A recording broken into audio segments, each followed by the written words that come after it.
Oscar Bevis for the Stomping Ground, powered by Wow Hydrate and available on DAZN. How are you? Mr. Radio Silence himself. Well, you saw me on Saturday. Undercover. Undercover. Hat on, behind enemy lines. Just yeah, I was expecting a quiet night, but it was good. I was hiding from Frank. So no, it was good. Did you not get any message through from Frank like, let's have a little chat about this, chat about that? No, it was on site from him, so I had to be careful. No, it was good, to be honest. Obviously, it was I good to go home. I was in Manchester for a few days, seeing the family, and first time I went to that arena actually, so it was really good to see. Great arena, busier than I thought it would be. 25 quid car park though. I thought that was expensive. I thought that might have been a Frank Warren charge.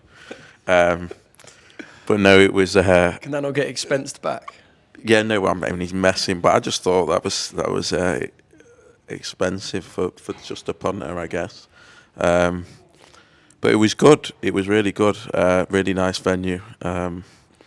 And as I say, it was good to have a weekend in Manchester, and went with a few friends actually to the boxing, which I've not done before, so it was good fun. Yeah. We might as well jump into Adeleye TKV then. You was expecting a quiet night, like you said, in a box with some friends, but end up doing a couple little bits of media here and there. What was your initial feeling on the night? Say we're 5-6 rounds in. How were you feeling? I was feeling very good, very relaxed. The game plan was to make it difficult for David in there for the first few rounds. He's dangerous early, as we saw against Solomon Daker. So we knew that was the rounds to get through. And Jamie's a very talented boxer, and so he's able to do that, and he's able to make it uncomfortable. And the plan was later in the fight, we would step on the gas and look to try and take him out possibly. And but it was really comfortable, to be honest. Almost really comfortable. And I just couldn't see how he was going to slip up when Jamie's sharp like that. He's really difficult to hit, and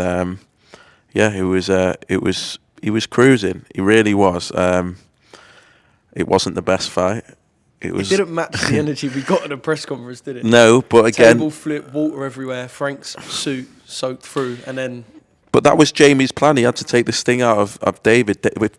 David takes massive swings, and if they do connect, it's a problem. So it wasn't what fans thought it was, but it went perfectly for us. Obviously, I think the referee contributed to it being the fight that it was in the first few rounds. But yeah, I was comfortable. I almost I thought perfect. We're going to cruise to an absolute stinker here.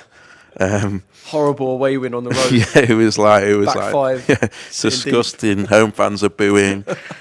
People walking out, and I thought we were going to have a new British champion on our hands, and obviously would have been delighted for Jamie. He debuted with us, so it was a big moment for his career. He's never been that rated. He's never been that well thought of. He's never in the public eye. He's never had the biggest profile, and so to get into that position, he just had to perform. And he did. So yeah, up until then, it was all going well. Yeah. The Jack Rafferty fight before, with the ref kind of pushing Corey O'Regan's arm down, and I know there was a bit of, I'll use Barry Smith's term, argy-bargy backstage with Matt Macklin and Tom Stalker and everyone involved in that fight. To then see the same or a similar thing happen 45 minutes later, bizarre. It was bizarre. People were still talking online and reacting to About what happened in the previous. Rafferty fight, and then Yeah. It was crazy, and from where I was, I knew they were in a clinch, and then I just saw Jamie switch off. And being where I was, you couldn't understand why. I was thinking, and I couldn't get my head round what had just happened. When something's happened, something's gone on that isn't quite right, but I couldn't work it out because I knew boxing had stopped, but I didn't know how, why, what had happened, and how Jamie ended up on the floor getting counted out. And it all happened very quickly. And then, I could see from Barry's reaction that that obviously break had been called, and you could see immediately what had happened. But yeah, there had to be something wrong, because he wouldn't have switched off like that. So yeah, it was a crazy moment of madness, really. And yeah, I'm still in shock now to think about what happened. Obviously, the hearing's tomorrow. We've put in our appeal today, and we expect it to be dealt with. I don't want to throw too much pressure and lobby too many insults. You know, people do make mistakes, but that was a really bad one, and a dangerous one, and one that, you know, puts a fighter in real danger, if we're honest. To take a hit from any heavyweight, a free hit, unguarded, is great. And I know people say protect yourself at all times, but not when you're told repeatedly. It was because the ref can tell you to kind of punch out of the break and almost work it out yourselves. Yeah, but it was pretty definitive, and so yeah, it was a crazy moment. And to be honest, I'm just glad that Jamie came out safe from that, because you get hit like that, that's dangerous. Yeah, gutted for him. Perfect performance, but I would be gobsmacked if at the very least a no contest isn't declared. Really? Yeah. I was going to say, so this board meeting tomorrow, is there almost three parts? One part to decipher where the blame lies, second part to work out what happens with the fight, and I guess the third part to work out that those two need to do it again. Is that kind of a fair assessment of what should go on tomorrow, or when this interview is posted? It will be today. It is, and now look, I saw there was a video, luckily, we had from the team in the rules meeting, and the referee before is saying very clearly about what needs to happen when he says break, and he describes exactly what happens, and if anyone does anything after they break, they're going to be penalised. And I think when you get hit like that, really it should have been the disqualification. Should he have given him 5 minutes maybe to recover, like a low blow, and taken a point off at the least? And so to win a fight like that was quite incredible, like almost ridiculous. And I think, to be honest, the referee just froze. I think he completely froze. It all happened quickly, and realised what he did. And it was really unfortunate. It was just an unfortunate way for a boxing fight to end. But as I say, I'd be absolutely gobsmacked if it isn't a no contest, possibly a disqualification, you know, within the rules. That's what should happen. Do I blame David? No. If it's a disqualification, I still think they should fight again. I think that makes sense for everyone. But yeah, I'm absolutely sure that something will be done tomorrow. Yeah. In David's words, you're just being salty. Because you tried to grab David a couple of years ago and get him over to boxer. And yeah, I'm not just sure about that. Now, yeah. I'm not sure about that. David's a character, to be fair, and he was he's character in every fight. I was out there in Saudi on the Wardley bill, and when he fought Wardley, and it was he's good fun, but he got schooled. He got absolutely schooled. He couldn't get a shot off, and he got lucky. And so fair play. As I say, not blaming him. He was maybe in an unfortunate position as well. I don't know. But it will be a no contest, and we'll see it again, and then we can prove who the better fighter is. Can I ask when you tried to sign David? I think maybe I'd spoken to him once in 2021, because I had to recollect my memory. But nothing. Only to say, I think I just asked who he was managed by. But it's a long time ago. That I think he's just looking for a reason. Yeah. Picking this back up with Mr. Benn Shalom, just a baby crying in the background. My baby. That was apparently what you were like after Saturday night, according to David. I probably was. I was absolutely. Would I be right in saying that one of the taglines you used was one of the most disgraceful? It was disgraceful, but I'm toning it down because I've been advised not to piss off the board before their meeting tomorrow. You need things to go your way. So I'm just not going to put any insults out there into the universe. I'm not going to piss anyone off. I'm not going to say necessarily exactly what I think. I'm going to trust that it will just be, they will have to come to the right decision. And yeah, I was upset because Jamie should have been British champion, and that was a big feat. And yeah, he turned a really good night into a sour night. But as I say, because it was so blatant, and thankfully we have microphones these days, we have videos of the rules meetings, we have videos of him calling break, the hands, everything. So when there's doubt, there's no doubt, and so I'm grateful for that, because sometimes things happen that happen, but people deny that they happen. This one is absolutely blatant. But as I say, I'm not going to piss anyone off before tomorrow. I think they'll come to the right decision. Let's see it again. I want to talk about yesterday, actually, just sticking with the heavyweights. What did you make of Jarrell Miller turning up to Ipswich in a Norwich shirt and just being on fucking absolute smoke, by the way? We've seen that before. And he's talking about this diss track that Fabio, you've seen this, Fabio is adamant doesn't exist. Where is this diss track? No one knows what it is. No one's heard it other than Jarrell, so I'm not sure if someone's having him on. But did you expect him to be there like was, that? You know what? There was a track in the arena, and I did think this myself during Saturday night. I don't know if you heard it when Fabio came out or something. It was about there was something there, and maybe that's what he's referring to, because I heard something. But well, Majestic is the DJ. Is that what it was? And So maybe he just makes he something. spun like a little. Yeah, but Jarrell's great value. Obviously, he has his history and his critics and reasons why people don't think he should be fired. But he's great value, and he'll be good to see him over here. To be fair, yeah. I still think I was in LA when he really beat Andy Ruiz. So it's a tough fight. It's a good fight, and I think Jarrell is a good fighter. Mate, I love him. He's perfect for selling a fight, isn't he? Yeah. But he's trying to sell a fight that's on June the 7th, which is the same as your show at Oakwell with Callum Simpson. Just frustrating, I guess. That I knew it was coming. I know you've got a limited time with football stadiums because you can't do from mid-August till late May. But for the two summer stadium shows to be on the same date. Yeah, there's so few dates that you can get. Luckily, Barnsley is a little bit away from Ipswich, so I don't think there's going to be too much crossover of tickets. But obviously frustrating. But as I say, we knew it was coming for a few weeks now. Unfortunately, it was the date that Portman Road could do. It was the date that Oakwell could do. We did talk about it.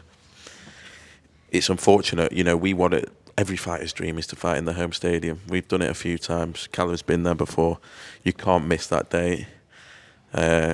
And so we'll try and make sure that the main events don't clash. But it's two big nights, and it shows where British boxing's at. Two different corners of the country that will have sold out football stadiums on the same night. It's special, and it's in a great place at the moment. Do you think Frank will let out a wry smile though? Because it is a bit disruptive, because there will be people who will be watching Barnsley that will now watch. It splits viewership. Whether you want to watch both main events, it splits viewership. Definitely does. But I honestly know, because we knew before we announced that they had no choice and they were trying to get it together for that date. And so it is what it is. But as I say, boxing's going on every weekend. There's going to be clashes sometimes. But what a great situation to be able to sell these big events. Of course, everyone's competitive, but I think the main events we'll try and keep apart. Who's Reece Edwards going to fight at Oakwell? We've put an offer out to quite a few fighters. Domestic? Yeah, some decent names. We were looking at, waiting on Isaac Lowe really to come back on that fight. Looking at the European title as well. There's a few big options for him. So yeah, that'll be announced in the next week or so. Was there talk of the Peter McGrail rematch? Or obviously, I know with management-wise, they're in-house now. So yeah, look, we'd love it, but that wasn't Reece's weight. And I think that shows how good a fighter he is to go and do that on that notice, to go up and really, in many people's eyes, wins the fight. I think it was about 3 days' notice. Remarkable, but what a great fighter. During the press conference. Yeah, so I think there's no chance that they're going to want that fight on 8 weeks' notice, given what happened on 3 days. So it's definitely one for down the line. But But yeah, I'm looking forward to seeing Reece back in. Can we talk about you and AJ? Yeah. Best mates. Yeah. I was shocked. You like anyone that meets or spends time around AJ, know that he's a legend. I've always said that AJ is a top guy and has done so much for the sport, and I don't get any beef that he gets or anything. I've always thought that before I met him, since I've known him. A lot of admiration for him, and I couldn't believe the storm that it blew up. I mean, it's like the most unrealistic thing going. Did you drop any boxing talk at all? No. No. To be fair, we saw a contract in the pocket. Listen, I asked him to come and say hello to people I was with. Yeah. He's such a good guy. Comes in the box, says hello to everyone. Everyone's like reacting like I've just brought David Beckham into the box, and he's just a great guy, special guy, and done so much for the sport. I don't think, if I'm honest, it's hard to put anyone above him in terms of contributions to British boxing. It's hard. What he's done is might never be repeated, and the fact that he still wants to fight on for his legacy, despite how much money he has, again just shows how dedicated he is to the sport. And yeah, for me, he's at the status where he's surpassed criticism. He's an A-lister. Isn't he? He shouldn't be getting any criticism. Yeah. He's done everything. He's beyond that. He's beyond the back and forth and the crap that we do in boxing and the way we tear people down and pit them against each other. Like he's beyond that now, and yeah, I think he should get the credit that he deserves, to be honest. Yeah, very few boxers actually override boxing, but he is, like I said, like an A-lister. I didn't have you down as an Usher man, though. I don't know why. I don't know what I thought. You know what? Not to that be I fair, think about Ben Shalom's playlist. To be fair, people be surprised. But no, I went with my missus and her friends and things like that. So it was good. There was a lot. Derek was there. I see Derek everywhere. Derek's everywhere. I see him at the races. I see him at any concert that I go to. Derek's round the corner. But yeah, no, it was good. It was good. Good to have a night off. Is Derek still hunting you after last October in Riyadh? Do you remember that? I think it was Al Camera that he come on and he was like, "Where's Ben Shalom? He just pushed Frank Warren off the stage." When it was all blowing up and no one had even really seen anything. Yeah. And he was like, "Where's Ben?" I actually met Derek with. He was in Nigel Farage's box at Gold Cup in Cheltenham, but it was. He's such a character. Again, just another legend of British boxing. Yeah. But yeah. What do you make of Derek and Daniel Dubois? Is that a fight you would? Because I think Eddie. Who else was I speaking to that said it? Carl Frampton said it the other day. Everyone you kind of pitch the idea of, what do you think of Chisora and Daniel Dubois? They go, I don't really want to see that for Derek's last fight. Playing to the idea that it's a fight that Derek would kind of get beaten quite heavily in. Look, who can argue with him? He keeps going, I said he should have retired, and I said it 3 years ago. And he's kept going and proved me wrong. So who can say anything to him? He's in his position. He'll do what's best for him. Obviously, everyone wants to see the unification, but Derek is superhuman. Just keeps going, and he always just seems to throw in a surprise performance every 3 or 4 fights. Did you think he'd beat Joyce and Wallin? I didn't think he'd beat Joyce. Yeah. I thought it was going to be. I thought it was going to be an interesting fight.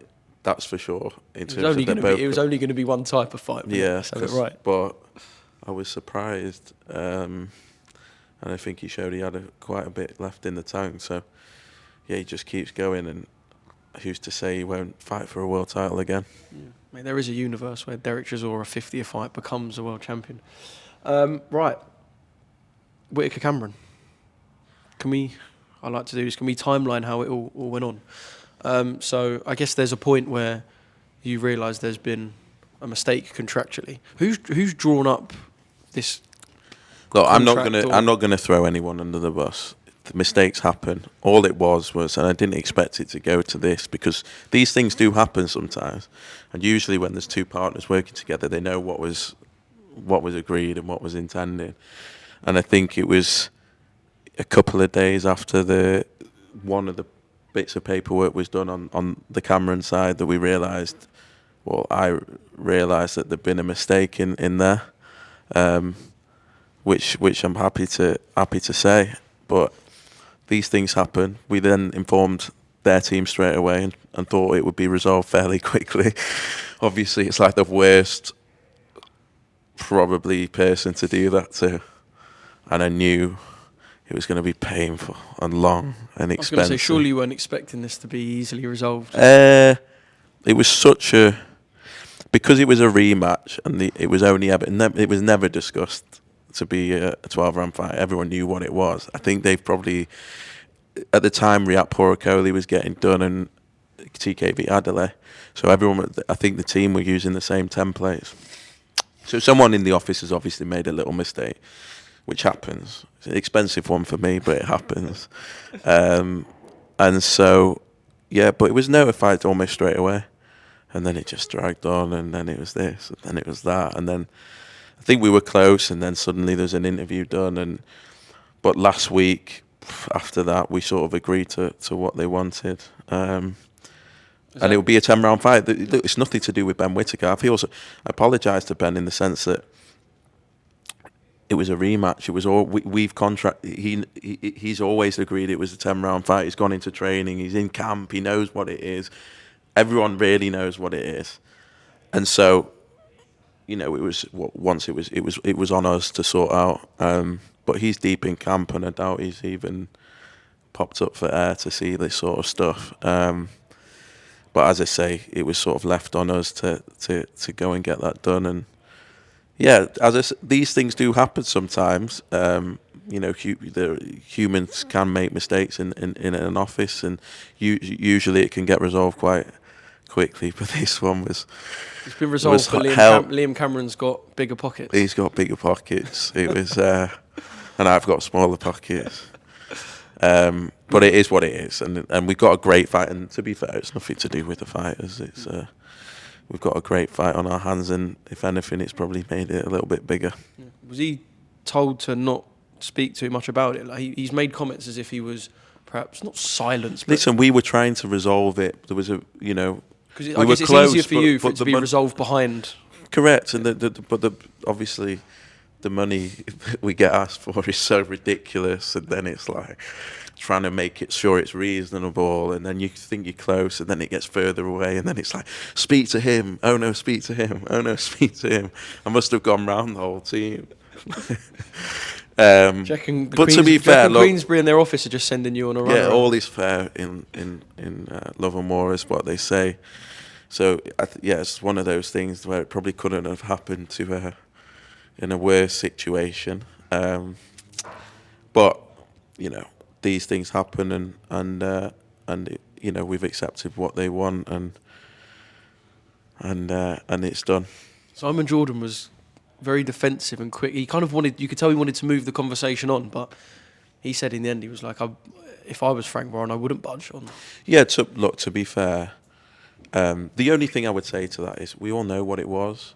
So it was an obvious. I think they were laughing because maybe who knows how it ended up like that. That when it gets down to those bout agreements and all the paperwork, the team are working through everything, and that happens very quickly. So who knows how it ended up.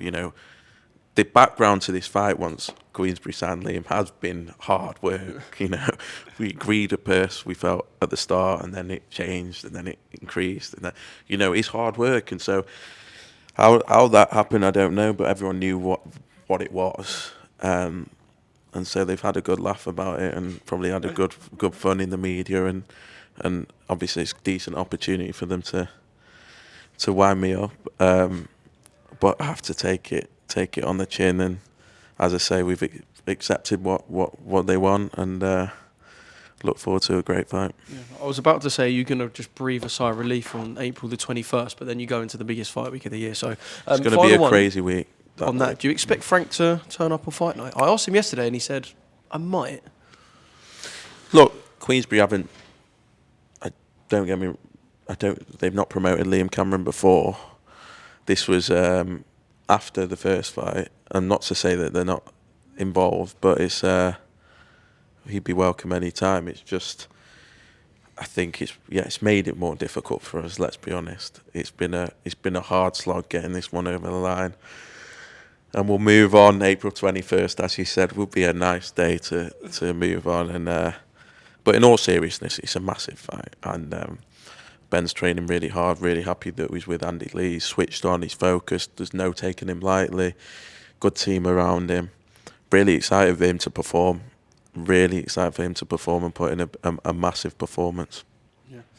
And then we roll into, like I said, the biggest fight week of the year. Can we get a response to, and bear in mind, this is when I say you've been radio silent. This does now feel like a while ago, but Eddie told you and Cole Frotch pretty simply to just fuck off with this betting stuff.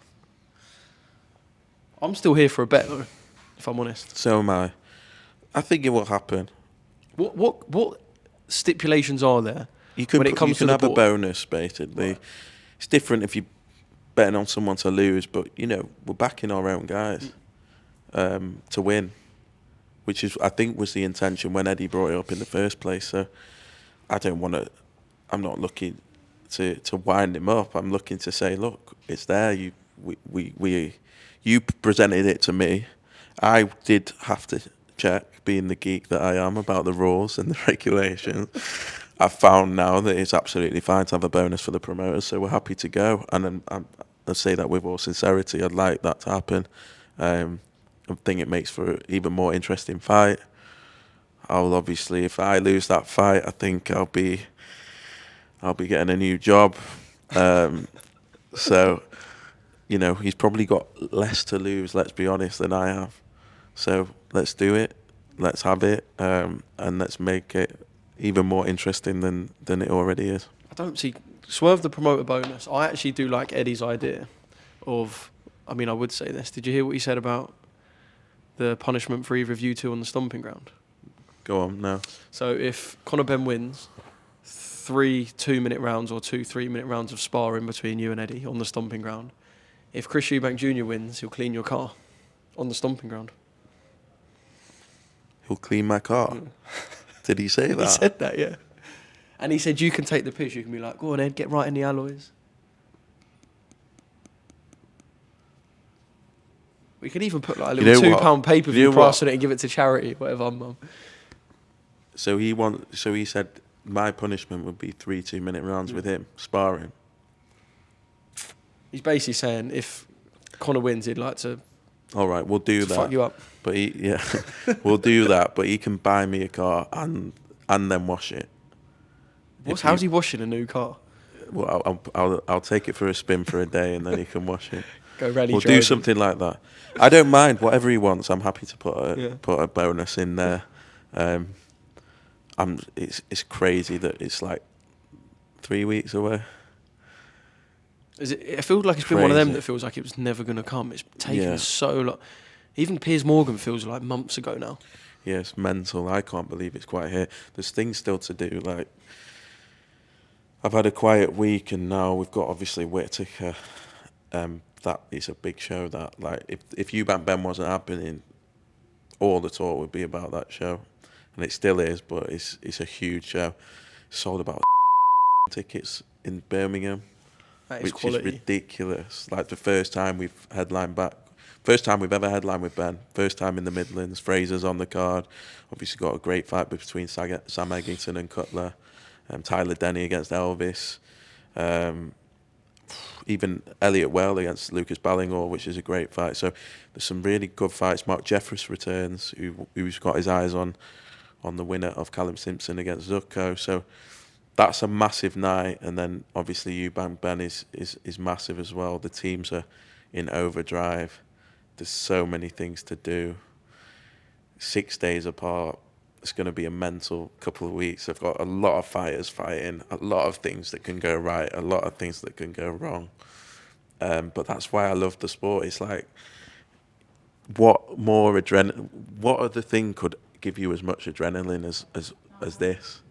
Like for me, I'm 31 years old with our business that used to be doing little tournaments from a estate agent in Manchester to now having contractual disputes with Frank Warren around a massive show a week before Eubank Benn, which is the biggest show in Britain.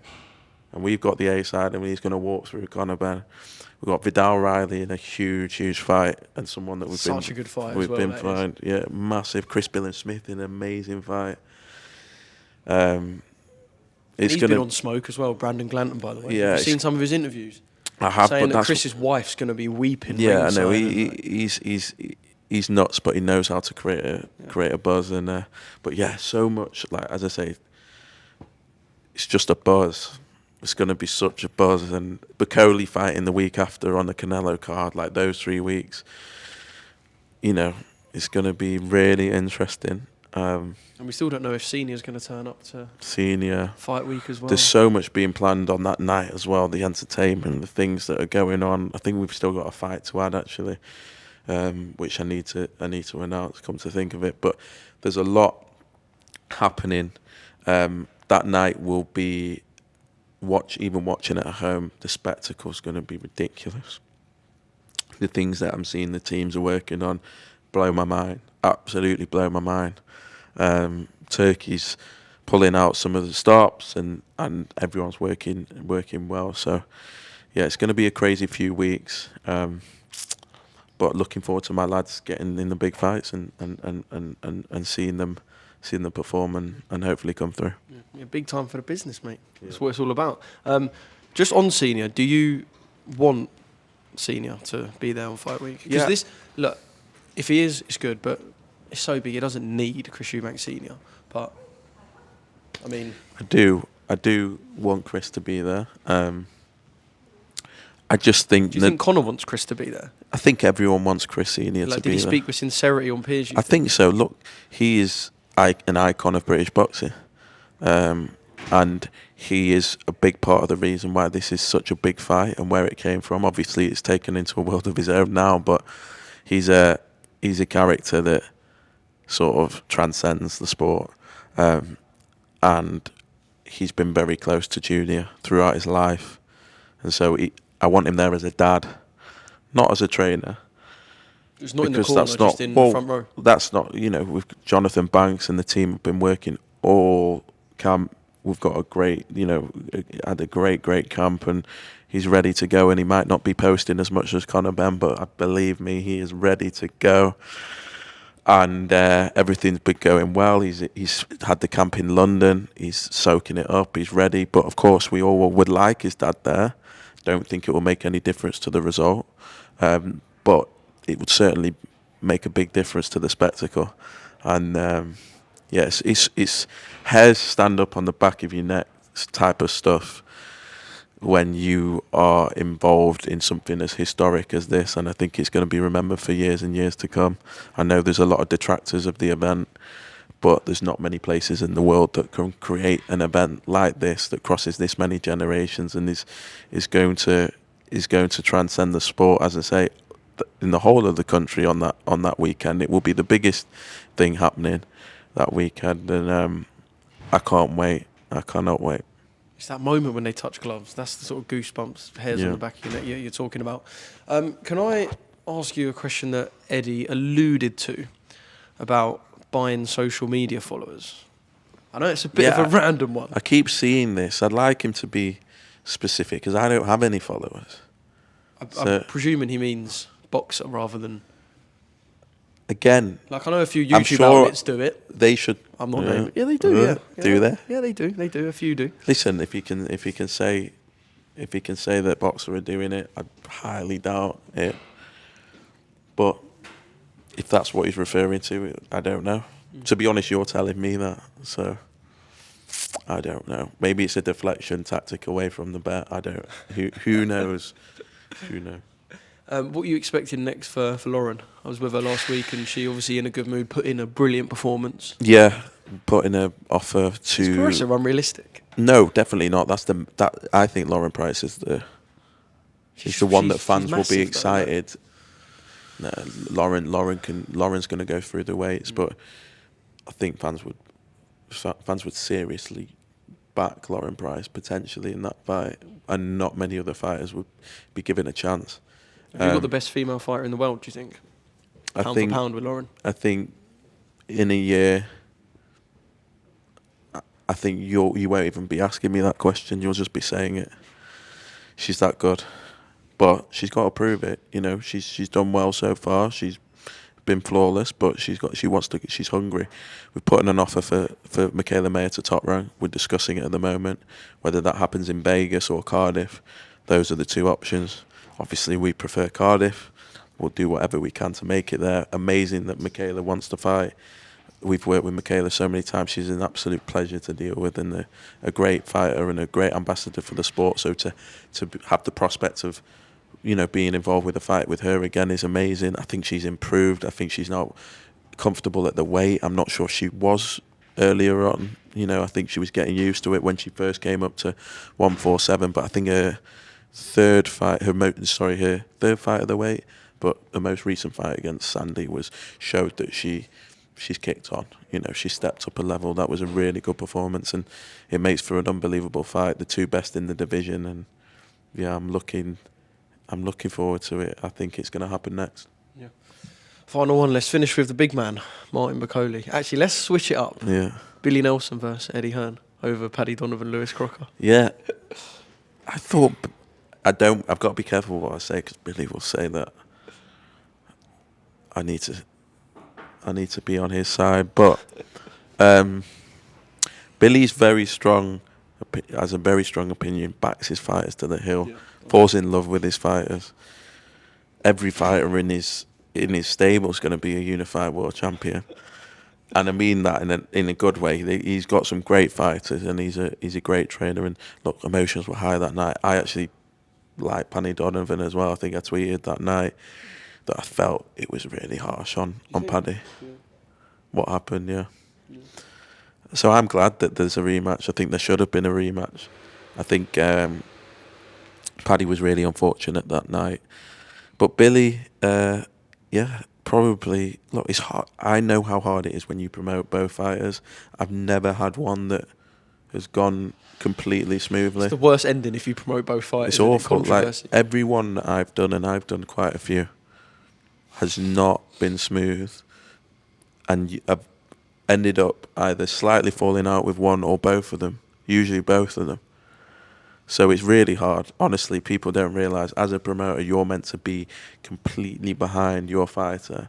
And when you've got both guys, it's so hard. And I'll always think back, and I do think about this. I made a mistake when I went and signed a load of cruiserweights at the start. It was the only division that was sort of opening on free agent in the market. And it was impossible, because they all want the same thing. And there was a time where we were looking at Dalton Smith. And looking back now, I am absolutely so glad that we didn't sign him. And this is the difficulty. And look, some promoters are really good at managing it. I find it really difficult, because you're meant to live and die by that fight and do absolutely everything in your power. Right. Yeah, well, you'd be in a great spot, but you're pushing them for the same thing. Yeah. So one fighter wants this fight next. Well, they both want that fight next. So who are you going to give it to? And then the fighter's getting the hump, and then this. And that's why I do love boxing in a way. It's like your team going up against someone else's team. And I know people want it all unified and all part of the same, but there's something special about being with a fighter from the start and going through the ups and the downs, and you know, having to battle through all the bullshit and the politics, and it's us against the world. That is an amazing feeling. So it is difficult, and I'm not saying it can't be done, and we do have to manage things, but when they're at the same point in their career, same weight division, impossible. So on that one, I have to say it is Eddie's in a difficult position there. Yeah. Right, Martin, going to be fighting at a really odd time. If we're expecting Canelo to be, was it 6 local time? 6 a.m. local time, Riyadh. It's going to be a 6 a.m. a difficult night to, manage. Canelo's 6 a.m. local time, so it's going to be a difficult. There's no booze in Saudi as well. 6 a.m. We can't have Martin flying in via Ethiopia in skinny jeans if he's going to fight at 4 in the morning. Maybe you can get there on the night this time. Straight in. Obviously, that's for the Mexican audience, isn't it? Look, that'll be what, 3 a.m. UK. For what is now a massive fight because of, and I know you can look at the Joseph Parker defeat and talk about the notice and, you know, he went in, he got paid, etc. And it's not taken away from what Martin's done so far. It's almost like you can kind of push that loss to the side. But this fight now is so important. It's massive. It's a must-win. Let's be honest, it's a must-win. Look, as a promoter, when the team wanted that fight, you know, part of you as a promoter is thinking, we worked so hard to get to this position. Are you sure? But then when the guys sometimes break it down on a human level and sort of make you understand for them and Martin what that opportunity is and the financial things that go with it and things like that, you do understand it. But we managed to keep this fight in the diary, and he would have fought. This would have been his first fight, so he wouldn't have fought at all. So now he's getting 2 fights, and thank you to Turkey, thank you to him for honouring his word, because he promised me that when we made that crazy move. But it is a massive fight, must win, and FA's going to be more confident now. He'll know that Martin is under pressure. He's got to perform. He's got to show what he's capable of with the full camp, and I'm sure he will. And then, you know, hopefully near enough get back to where we were and get him in the big fights and get him to a world title. What does it do for his profile as well? Because I remember when he beat Jared Anderson in LA, the whole stadium stood up, and it was almost like one of them where you think, you know what, the American audience has gone, yeah, we can buy into this guy, but obviously, you know what boxing's like. Second, a week later, people kind of forget and you're not on people's lips. Canelo Alvarez undercard. You go knock out FA Jagba. Yeah, look, the Parker story was viral. People couldn't believe you had a guy from the Congo come in his skinny jeans, laughing his way to Ethiopia and then weighing in at 5 a.m. in the lobby, deciding that he didn't want to sleep. I mean, I was having to get him to bed, and then he was up at 10 posting some promo. The whole thing was ridiculous, but it went viral. It was ridiculous. It was something that people had never seen in boxing before, something I'd never seen. And so his profile, considering where we were a year ago, is through the roof. As you said, the Jared Anderson performance on that massive card, now the Canelo fight. You can't say that Martin Bakole isn't a big name now across the world, and so which was always your struggle. Which was always a struggle. So now we can get the fights, and hopefully now he's less feared. I doubt it, because people in boxing know. They know what that Parker fight was, and they know how good Martin is. But you know, hopefully it will make things easier. But as you said, the profile now is a different beast to what we had to work with. Now I think his character's coming across. I think people can see what a guy he is, and he's just such a larger than life personality and such a lovely guy as well. And yeah, he's going to do dangerous things in the heavyweight division. And May the 3rd on a Canelo card is going to be the start of that. Man, I loved it. I went up to his hotel room the day after the fight in the morning, and he was sitting there, just Gucci clothes everywhere. I think he'd been to the shops. Gucci clothes everywhere. Gucci, yeah. On a big video call with about 8 people back in the Congo, laughing, loving it. Was that the day after? Day after. He loves life. He loves it. Listen, he was gutting. When I went back, because I saw him that night, part of him was upset. Because he didn't get to show part of him was upset. His true self. Yeah. And he was look, that doesn't happen to Martin Bakole. He's been in the ring plenty of times with Joseph Parker. He knows what it is. He knows what he's capable of. He knows he hurt Joseph Parker, and then Joseph just thought, you know what, I can't not come at this. I can't, and he actually fell into what Martin wanted, which was a firefight. But he caught him on the top of the head. I think he looked back. He was at the time unhappy with Billy.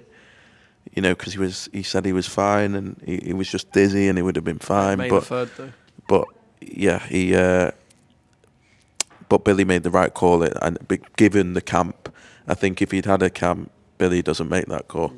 But look, that can happen to anyone. So he was gutted, but as you said, larger than life. I've never seen anything like it. Laughed his whole way to Riyadh from the Congo, got in the ring, and now fights on the Canelo card in a huge fight. Just hope he turns up in a better pair of fucking jeans. Yeah. Ben, appreciate your time. Thank you, 40 mate. minutes wrapped up with the Stomping Ground, the one and only. The best It's a good channel. little link up, innit? It's a great channel. I like You it. hesitated, you went, I it's like a great... I like it. I like it. It's good. You're doing really well. I see a lot of it. You're everywhere. So keep What it does up. the rest of your week look like? Ready to watch Arsenal get smashed I've got tonight? Martin's manager calling me now. I will, I'm sure, have more aftermath on the Whittaker Cameron to deal with. There's bits on Eubank to sort out. We've got the show on Oakwell that's being matched at the moment. We're doing a new thing with Betfred, which to be announced soon. New shows to announce from August, so it's really busy at the moment. But as I said, this month of April, who knows what's going to happen.